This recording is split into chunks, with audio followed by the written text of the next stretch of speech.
The 7 levels of villains explained. Level 1, Draco Malfoy.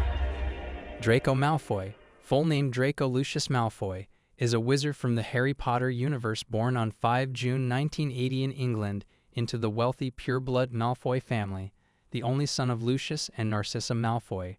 Raised to value blood purity and to scorn Muggle-borns and blood traitors, he attends Hogwarts beginning in 1991, is sorted into Slytherin, and becomes a rival of Harry Potter.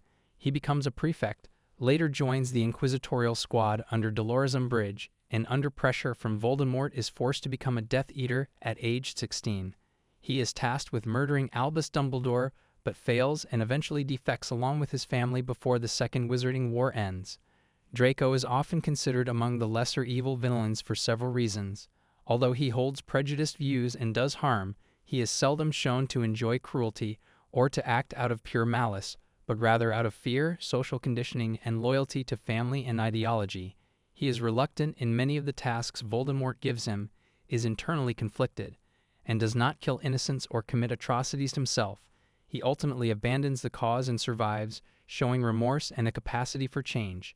Because he is coerced, remorseful, limited in his agency, and does not go as far into evil as many others, Draco Malfoy is often ranked as one of the least evil villains despite his flaws. Level 2, Jack Torrance. Jack Torrance, full name John Daniel Edward Torrance, is a central figure in Stephen King's The Shining and its adaptations, who evolves from a troubled but sympathetic man into a tragic villain. He is a former teacher, struggling writer, and recovering alcoholic whose past includes violence and abuse. He once hurt his son Danny during a drunken rage. He takes on the role of winter caretaker of the Overlook Hotel, hoping the isolation will help him rebuild his life and complete a novel. However, supernatural forces in the hotel gradually exploit his weaknesses, alcoholism, trauma, fear of becoming like his abusive father, and drive him into madness, leading him to seek murdering his wife Wendy and son Danny under possession or influence. In the novel version, at the story's climax, Jack briefly resurfaces, hugs Danny, confesses love, and sacrifices himself so that Wendy and Danny can escape, then dies when the hotel boiler explodes. In contrast, the film adaptation portrays him as more malevolent from early on, ultimately freezing to death after chasing Danny in the hedge maze. Jack Torrance is sometimes considered one of the least evil villains because he is not inherently monstrous. He is a deeply flawed human being who is seduced and corrupted by external evil rather than an irredeemable force of pure malice. His initial intentions are to protect his family and succeed in his writing, and even at the end of the novel he briefly reclaims his humanity to save them. That tragic arc, weakness manipulated, a final act of love at self-cost, gives him a complexity and a sliver of redemption that many purely evil villains lack. Level 3, Scarlet Witch. Scarlet Witch, also known as Wanda Maximoff, is a powerful Marvel Comics character and a member of the Avengers. Gifted with chaos magic and reality warping abilities, she can alter the fabric of existence itself. Originally introduced as a mutant with hex powers, Wanda's character evolved dramatically over time, revealing her as one of the most complex and emotionally driven figures in the Marvel Universe. Her most infamous act was in the storyline House of M, where, after suffering immense personal trauma, she created an entirely new world in which everyone's deepest wishes came true. She didn't ask, she just changed everything: entire lives, histories, and even species status. This culminated in her uttering the phrase, "No more mutants," which erased the powers of nearly 1 million mutants, dramatically altering the Marvel Universe. Her manipulations often stem from grief, love, or loss rather than malice, making her actions morally complex. She doesn't twist people with lies or schemes, she rewrites their reality. The terrifying part is that she often believes she's helping. Her love for her children, her grief over Vision, and her quest for control in an uncontrollable world drive her to acts that deeply affect countless lives. Wanda doesn't just manipulate people, she manipulates the world they live in, and sometimes even time and memory itself. That raw power, combined with emotional instability and a desire to make things right on her own terms, makes her one of fiction's most dangerous and tragically manipulative figures. Level 4, Homelander.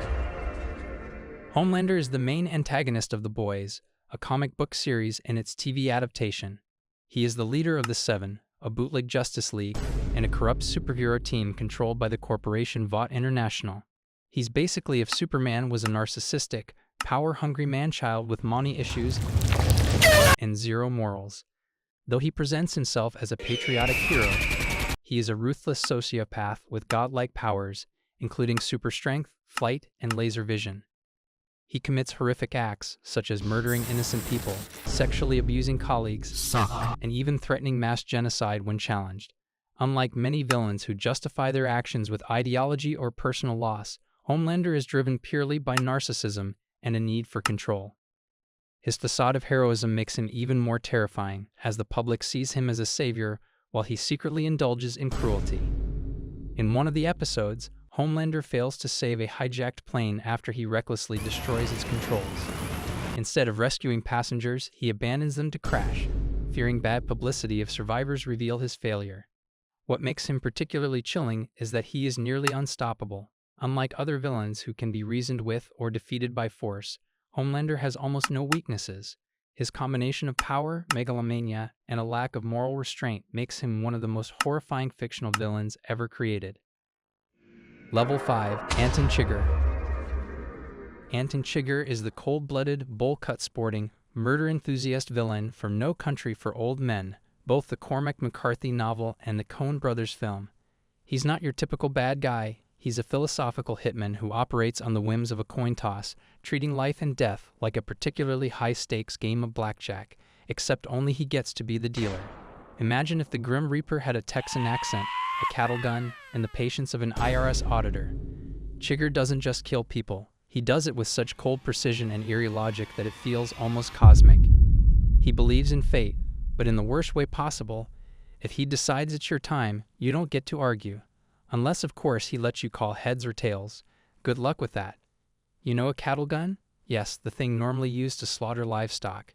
Chigurh uses it to blow holes in people's skulls and even to casually pop open doors like some kind of murderous locksmith. And if you think he gets his comeuppance, think again. This man walks away from a car crash, calmly limping off into the sunset like some kind of death-dealing cryptid. Because in Chigurh's world, he is fate, and fate doesn't lose. Level 6. Flowey.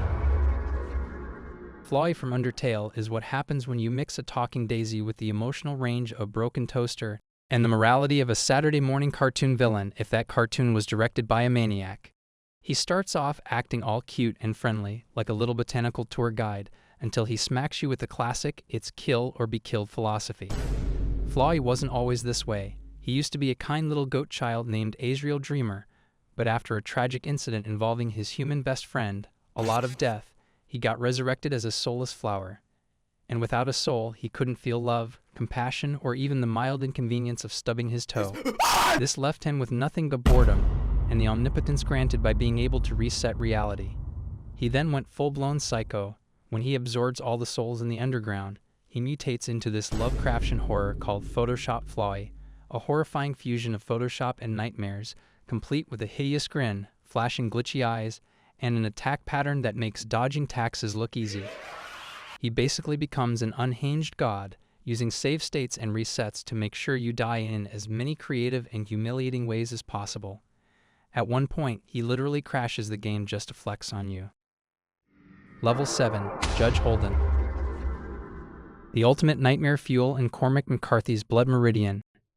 If you took Colonel Sanders, made him 7 feet tall, hairless, genius-level intelligent, and gave him an affinity for war crimes, you'd have this guy. So why is he one of fiction's most evil villains? Because everything about him is terrifying. This fat ass is a philosopher of chaos, a warlord in a judge's hat, and possibly even the literal devil. He doesn't just kill people, he dances while doing it. He doesn't just believe in war, he considers it the highest art form. The judge kills people with the same enthusiasm most of us reserve for eating snacks. Strangers, friends, children, it's all fair game. And he does it with a smile, like a bald, malevolent game show host. He rides with a band of scalp hunters, but ends up being the real horror. These guys are already getting paid to kill entire villages, and he somehow makes it worse. He keeps things interesting by betraying everyone, lying, and ensuring that even other murderers think, wow, that guy's f***ed up. By the novel's end, he's out there naked and dancing like an unholy mix of Michael Flatley and the Grim Reaper. When we last see him, he's laughing and saying he'll never die. And frankly, I believe him. He's not just a man, he's chaos incarnate. Hey everyone, thank you all for watching until the end. I'll be back with more videos, so make sure to like and subscribe.